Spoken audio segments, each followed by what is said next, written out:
Hello everyone, move करते हैं next question की ओर। इस क्वेश्चन में क्या है कि हाँ, एक क्वेश्चन जो है वो इलेक्ट्रोस्टैट्स का क्वेश्चन है। तो इलेक्ट्रोस्टैट्स के क्वेश्चन को देखते हैं।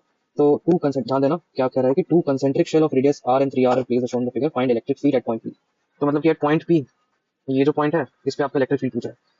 तो पहले अपन को, और देखिए यहाँ पे क्या करा गया, अर्थिंग करा गया। तो जिस पॉइंट पर अर्थिंग करते हैं उस पॉइंट पर पोटेंशियल क्या हो जाता है, जीरो हो जाता है, तो सबको पता है। तो इसका पहले फिगर बनाते हैं। फिगर बना लेते हैं पहले। एक हो गया आपका इनर हॉलो शेल और ये हो गया आपका आउटर हॉलो शेल। ठीक है, तो इसको मूव कर लेता है। हाँ ठीक है, अब देखो।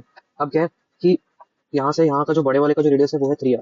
और अगर हम बात करते हैं छोटे वाले जो शेल है उसका रेडियस है r, और हमको इन बिटवीन पूछ रहा है कि बताओ इस पॉइंट पे इलेक्ट्रिक फील्ड क्या होगा। ठीक है, और ये भी लिखा है कि इस पॉइंट पे क्या हो गया, अर्थिंग हो गया। तो जब अर्थिंग हो गया तो हम पहले इस पॉइंट पे पोटेंशियल निकालते हैं। इस पॉइंट पे पोटेंशियल क्या है, और बाहर जो चार्ज गिवन है बड़े स्क्वायर पे वो क्या है, क्यू। देखो वो लिखा हुआ है क्यू। तो आ लेते हैं। तो अगर हम यहाँ मान लेते हैं कि यहाँ से एक चार्ज गया है, वो स्मॉल क्यू का चार्ज है। तो इस छोटे वाले due to inner shell, V inner plus V outer दोनों के कारण आएगा। क्योंकि क्यों, क्योंकि भैया आपको पता होगा कि electric field is equal to minus dV upon d r होता है। और in case of concentric shell, अगर कंसेंट्रिक शेल है, ठीक है, और उसका इनसाइड पोटेंशियल बोल रहा है, ठीक है, इनसाइड पोटेंशियल बोल रहा है, तो वही पोटेंशियल होगा जो सरफेस पे होता है। ये आपको पता होना चाहिए, इसीलिए वी आउटर भी आएगा। तो अब इसको सॉल्व करते हैं। तो वी इनर क्या हो जाएगा, ये हो जाएगा वी इन और ये हो जाएगा वी आउट। तो वी इन हो गया आपका के क्यू अपॉन कैपिटल आर, और ये क्यू हमको पता नहीं है, और ये हमको पता है कि ये ओवरऑल वी क्या हो जाएगा, जीरो वैल्यू आई, क्योंकि जहां बर्थिंग होता है वहां पे पोटेंशियल क्या होगा, जीरो। और वी आउट क्या, उसका चार्ज कितना है, कैपिटल क्यू, उसका रेडियस क्या है, 3 है। अब इसको सॉल्व कर लो। तो के Q 3r minus k q upon are.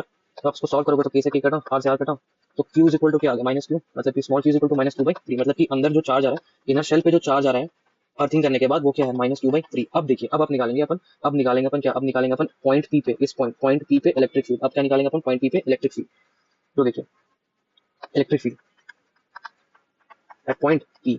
तो ये छोटे वाले के लिए तो ये बाहर, मतलब कि जो इनर शेल है, इनर शेल के लिए तो वो आउटसाइड वाला कंडीशन हो गया कि जो पॉइंट है वो आउटसाइड। लेकिन अगर हम बात करते हैं आउटर के लिए, तो आउटर के लिए क्या हो गया, आउटर के लिए तो वो इनसाइड हो गया। और मैंने अभी बताया कि जब भी कंसेंट्रिक शेल है और इलेक्ट्रिक फील्ड आ जाए तो इलेक्ट्रिक फील्ड क्या हो जाएगा, आउटर तुम्हारा जो है उसके लिए वो पॉइंट इनसाइड है, तो उसका इलेक्ट्रिक फील्ड का वैल्यू जीरो हो जाएगा, क्योंकि पोटेंशियल क्या कांस्टेंट है, E equal to minus d upon d r. इसे ही प्रूफ होगा। तो जो पोटेंशियल, जो इलेक्ट्रिक फील्ड आएगा वो सिर्फ इनर के कारण ही आएगा। तो ई की वैल्यू क्या हो जाएगी, ई इक्वल टू छोटे मतलब कि क्यू अपॉन पॉइंट कितना है, टू आर स्क्वायर पे पूछ रहा है, तो के माइनस क्यू बाई थ्री, और यहाँ हो जाएगा आपका टू आर स्क्वायर, मतलब कि minus k q upon three four r square, मतलब क्या हो गया, minus k q upon twelve r square. तो ये आ गया आंसर। तो ये देखो ये पॉइंट पे आ गया, minus k q upon twelve r square. ये अच्छा क्वेश्चन था, यहाँ पे दो कंसेप्ट